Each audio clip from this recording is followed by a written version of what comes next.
రాష్ట్ర ప్రభుత్వం తక్షణమే ఎక్సైజ్ పాలసీ ప్రకటించాలని తెలంగాణ రాష్ట్ర restaurant and bar licence association కోరింది.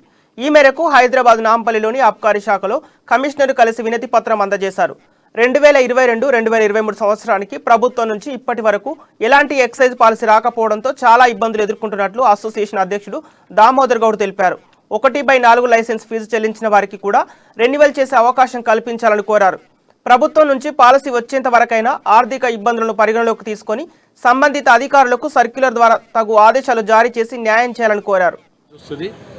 ప్రభుత్వం ఈ బార్ ఓనర్స్ను కాపాడాలి. పరిస్థితులు చాలా ఘోరంగా ఉన్నాయి.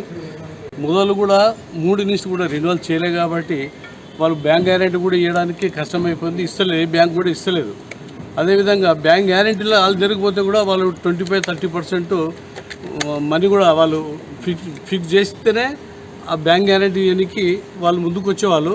అది ఇప్పుడు అది మాకు బ్యాంక్ గ్యారెంటీలు కూడా మాకు అడగొద్దని ఈ ఇచ్చే 4 ఇన్స్టాల్మెంట్ మాకు ఇవ్వాలని చెప్పి ప్రభుత్వాన్ని కోరుతా ఉన్నాం. దయచేసి ముఖ్యమంత్రి గారు చాలా ఆలోచించవలసి వస్తుంది. బార్ల విషయంలో 40 సంవత్సరాల నుంచి నడిపిస్తున్న బార్ ఓనర్సు ఈరోజు రోడ్డు మీద పడే పరిస్థితి ఉంది కాబట్టి దయచేసి బార్ల వాళ్ళని కొంచెం కన్సల్ట్ చేయాలని చెప్పి కోరుతాం.